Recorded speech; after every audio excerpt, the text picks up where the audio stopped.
Hello, and welcome back to Hunter Tuned. Today we're going to be doing some stuff to this EG hatch here. Hopefully you guys enjoyed that little montage, little, fast forward dealy. I don't know what you call it, where you put music in the background and you make the video go faster. Yeah, montage, time lapse, whatever. The stuff we were driving by earlier is actually EAA AirVenture here in Oshkosh, Wisconsin. It's actually the largest air show in the world. And it's their 50th anniversary this year, and the whole town where I live is packed. Like, literally, you can't even go around town. It's insane.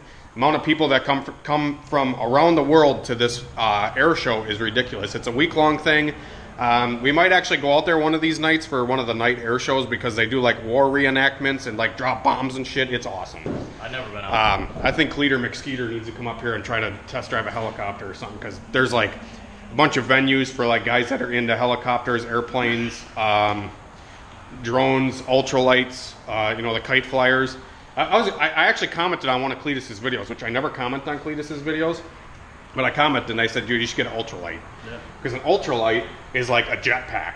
Yeah. And it's like a kite. It's like a big old fan like we got. It's a big fan, like a big turbo. You sit on a turbo and you can propel yourself up in the air. And them son of a guns go super high. Oh, yeah. And a lot of those guys, they'll do stunts with them. Mm-hmm. Like there's like stunt shows with ultralights and like the Red Bull airplanes and stuff. That's all here in Oshkosh. So anybody that is looking for something to do maybe next summer, or if you're not already up here for it, it's definitely something cool to come check out. And last year, 2 years ago, I was working out there.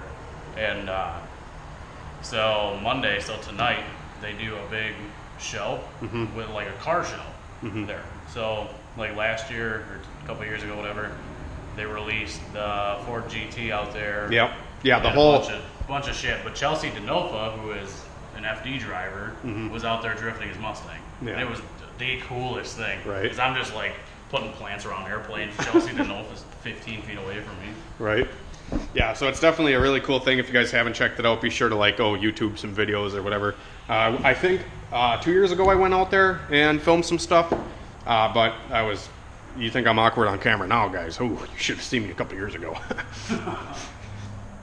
So anyways, guys, I did want to give a huge shout out at the beginning of the video here. Jim, my buddy Jim, he's a subscriber of the channel, has been a supporter for a while. He actually bought me my fire suit for my Mustang, so I can't thank him enough already for that. And he actually sent some more stuff in. So he saw that we were soldering with a torch the other day, and he actually sent in a soldering station for us. So this is a adjustable temperature soldering iron station. I used to have one just like this, and I loved it. It was the only soldering iron that I could ever get like hot enough where you wouldn't have to sit there with the iron on forever to get, to melt wires together or do whatever. And these things, the adjustable temperature ones, are definitely the way to go if you're gonna get a soldering iron.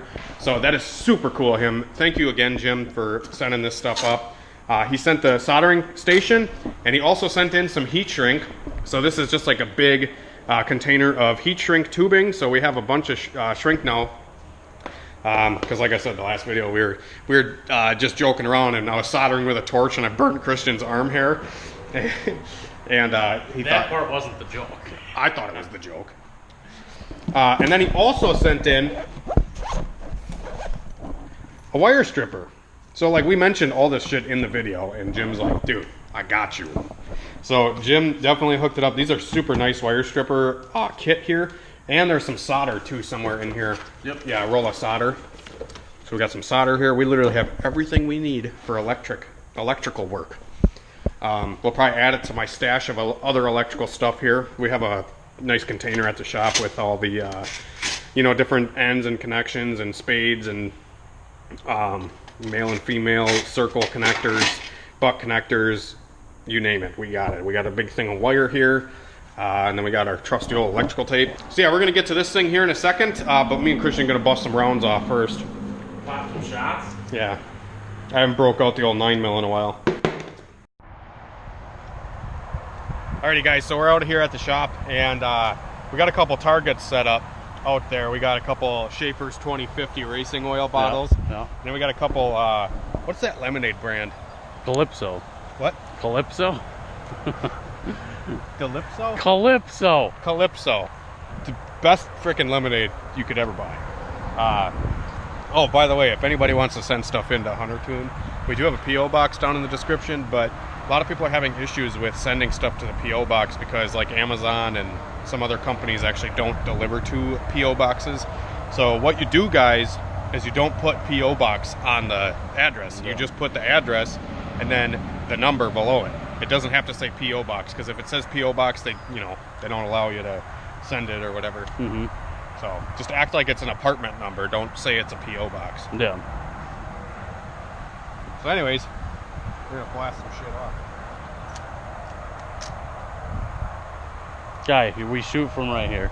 You do? Yeah. Why? Because that's 25 feet. Is it really? Yeah. It's actually like 30 feet.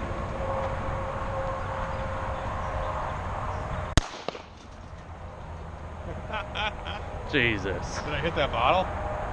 I don't think so. The bottom one? You might have.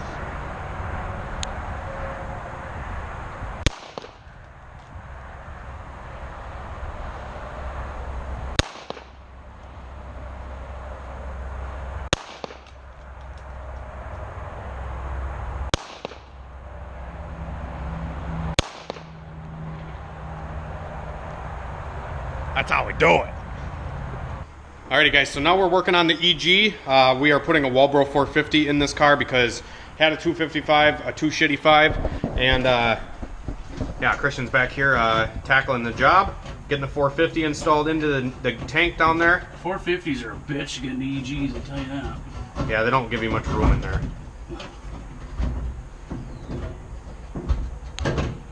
There she is. No, it's gotta go over one more. Oh yeah.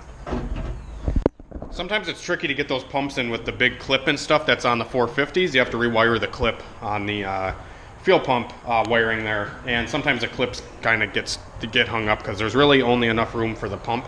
Guys that put dual hanger setups in these things, man, I give you guys props because it's a pain, especially with a dual pump. This car has a dual pump setup. We'll be struggling, don't you worry. Alrighty guys, so we are working on the EG hatch here, and as you guys can see, we have it all tore apart again because some more issues came up with this car, and pretty much we had some issues where the map sensor was not reading.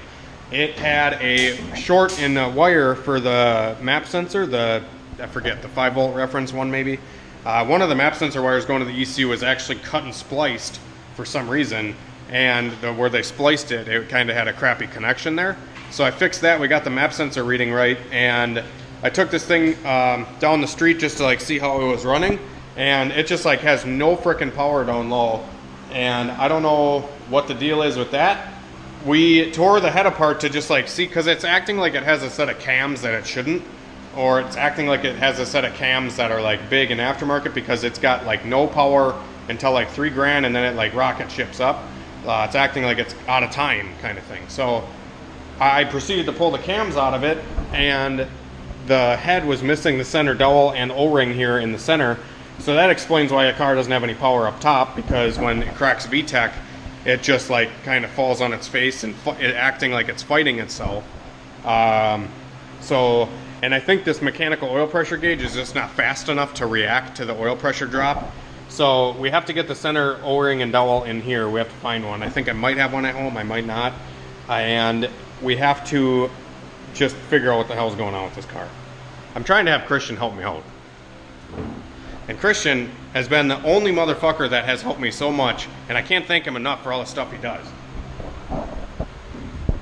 And it just sucks because like I would like to have Christian run the messaging department and like getting back to people and stuff, but I don't know as much as you know. yeah, he doesn't know as much as I know, and that's another thing too, is like I would love to have Christian work on shit for me, but at the end of the day, Christian doesn't know everything about tuning. He doesn't know everything about, you know. I can do mechanical stuff, but when it comes to tuning, it's a little. I've been around it for like a year, but it's still different, yeah. So, and then like I have a problem with trusting people, even Christian. Like I just like every time Christian does something, I have to go double check the bolts to like make sure it's all good, and it's just like super hard. And I'm not talking shit on Christian at all, but it's just something that I've always done, because if I tighten a bolt, I know it's tight, and if it comes loose, I can blame myself. But if somebody else had tightened a bolt and something rattles apart, especially on a customer car, you got to make sure that that stuff's good, because you know when you're working on other people's stuff, it's extremely stressful job, and dealing with people sucks. Alrighty guys, so we were working on the EG here, and we're probably going to be taking a break from it because, man, this thing is burning me out. I've been trying to help Omar out. He's a really cool guy. He trailered his car all the way up from Illinois to have me work on it, and I've actually had quite a few people like from out of state actually bring me their cars for tuning or work or anything and stuff like that.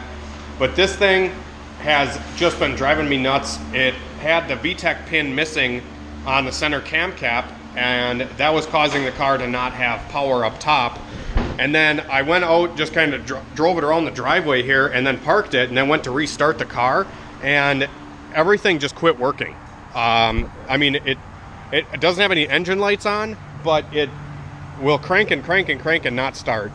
And it will just keep cranking, not start, and it'll like spit and sputter once in a while, and then it will do nothing. And I think it has some distributor issues going on. So we swapped out another distributor onto it, same thing.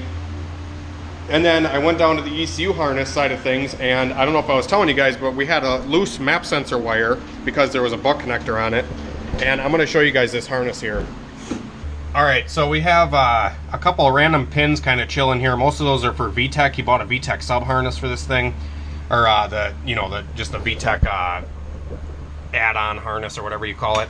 And then we have this white wire here, which is for the map sensor signal or something. And I tied that back together just to like get the car to start and run. And then we have like butt connector here with a bunch of tape, and this is shielding right here that is exposed. This shielding right here needs to be contained into the wiring here so it doesn't have interference. So there's shielding exposed right here. These are for like top dead center and cylinder position sensors, these orange and blue shielded wires here. These ones come down to here, also a bunch of shielding exposed there. And yeah, a lot of the pins and stuff, there's a bunch of butt connectors on this harness and stuff like that, and I really just don't, and the plugs and pins inside of here are also like, some of them are pushed around, and like this harness is just cached. It is cached. We're gonna have to get a different harness for this car because it is just burning me out trying to figure it out and trying to chase every little individual wire. And I'm trying to do this on a budget for this guy. So I'm just, honestly, I'm spent on the car. We're out of money, and we're out of drive to work on this thing right now because we've been fucking with it for like a solid day and a half. And when I say a solid day and a half, like we get to the shop, we've been messing with it nonstop until we leave. And then last night I was so pissed off and burnt out that I just fucking drank beer and went to bed. But it sucks because like the one downfall I think I have is I treat every car that comes into the shop like it is my own. And when something's not working right, or something is bad, or you got issues with something going on, it really tugs at my fucking heartstrings. Like I really want to get it running, and I want this thing to run, because if it were my own, I would want it running. So we're trying to do whatever we can to get it going, but at the end of the day, like, you can't do everything for free. And we try to help everybody out as much as we can, but there's a time in it and a place to stop. And Christian also brought up another good point, is a lot of the stuff on the channel here is not like typical run-of-the-mill stuff. Like we always run into issues like this with a lot of cars, because I feel like, and we get a lot of people from out of state, because a lot of shops and a lot of places won't touch a fucking car like this. If they see a harness like that, or they see, the gauge clusters not bolted down, or, we got some shit going on, like they're not even gonna touch it.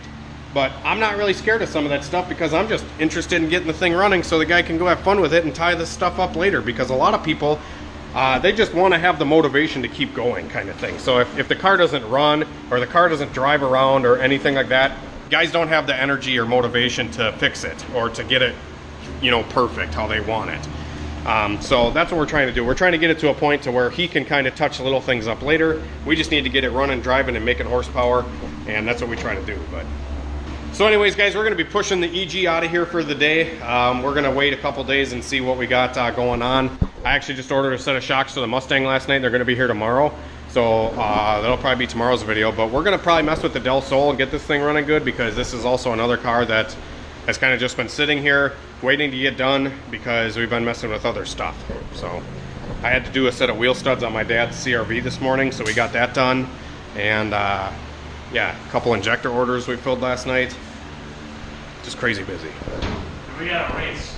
Yeah, and we got a race on Friday. Like, this is $1,000 pot take home money if we can win probably a 4-car field.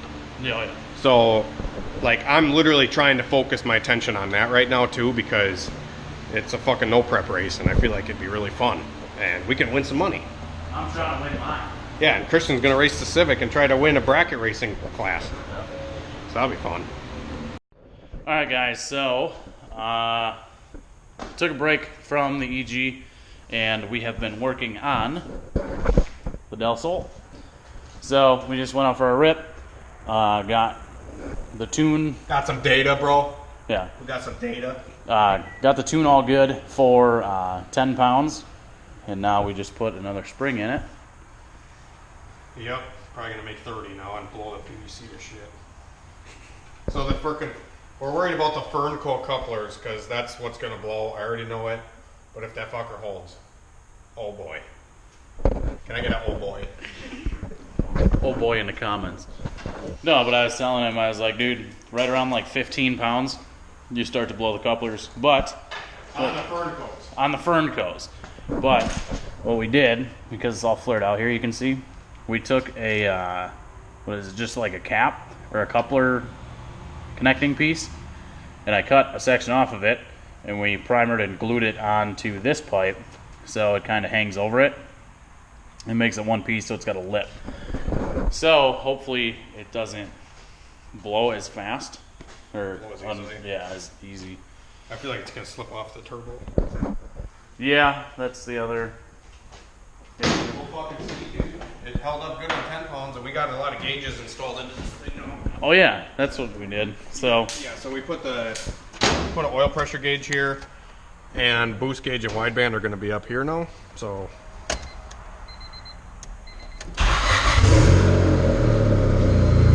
now it idles fine. Right, it was idling high after we were ripping on it for a while. But this is oil pressure after beating on it. Yeah, she's still good. It's not dead yet. Yet. My gauge says 0, and I'm like, whatever. But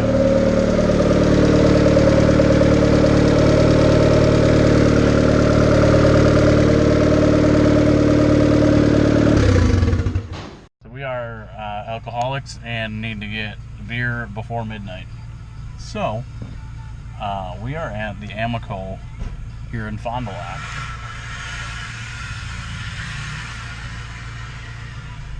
That Camaro doesn't seem healthy.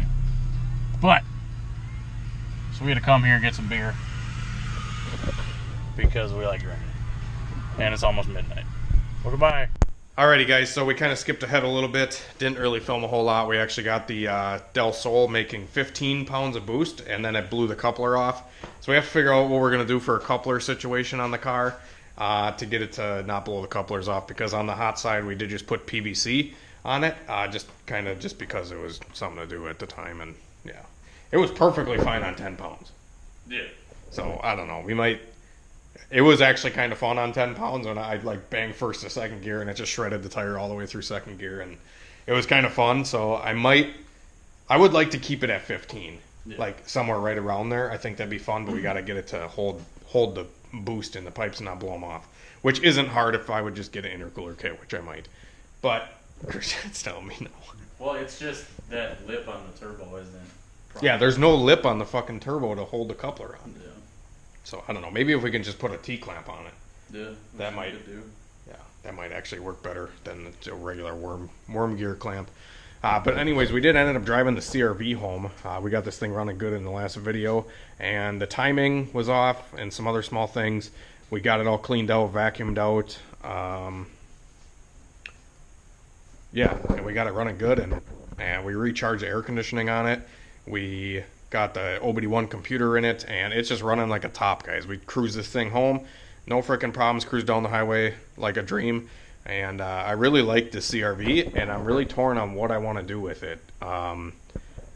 Obviously, I can't leave it alone. That's not my style. I mean, even my freaking truck, my work truck, is turboed.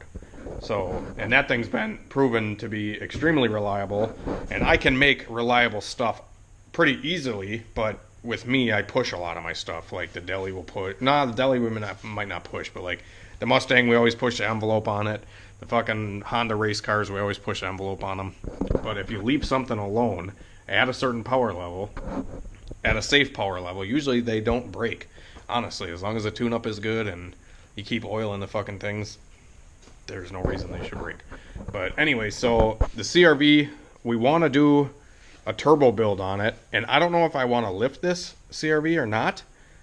I don't know. You guys think I should leave it stock ride height or if I should lift it? I'm not exactly sure what I want to do. My dad's is in here all tore apart right now because we're putting wheel studs in. We did that on the other side already, and he had to put a new bushing where the shock fork goes because he had to replace the CV axle and he couldn't get the bolt out, so we had to burn the bushing out and do all that. But this thing is actually quite high compared to that. Once this is on the ground, obviously you'd probably be able to tell a little bit better, but this thing is, I think it's like 3 inches higher, which is quite a bit, but I also kind of like the stance of it right now, like somewhat lowered. You know what I mean? Or it's kind of stock suspension. I don't know. And another thing is too is I don't know if I want to put more power to it or if we leave it stock. I can't leave it stock. But we want to kind of do a turbo kit on this thing. And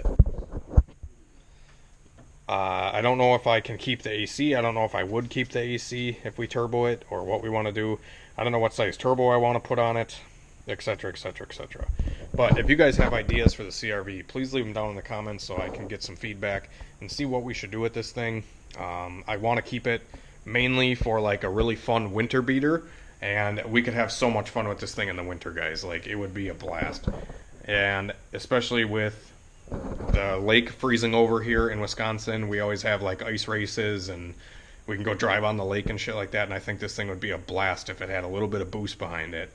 But I also don't want it to like explode. It is a B20. We could tune it on E85 with a set of my injectors and a fuel pump, but I'm like just torn on what turbo kit I want to get or what size turbo I want to put on it. We could do a 3071, which is what's on Christian's car, but I feel like it would still have some lag, and I don't want to have any turbo lag, but I also don't want to go so small that it is like a T25 where it makes instant boost. I feel like I wouldn't mind a little bit of lag, but I don't want to put such a small turbo on it that I'm like completely maxing it out on the 2-liter. I don't know. We'll see. Obviously, time will tell what we end up doing with this thing, and we got a bunch of other shit to be doing right now, but it's kind of cool. I like working on my own stuff and like kind of learning and trying new stuff, and I've never done a turbo CRV, so it'd be cool. But anyways, thanks for watching the video, guys. Like, comment, subscribe down below, and let me know what you guys thought of today's video, and we will catch you later. Have a great night and a better tomorrow.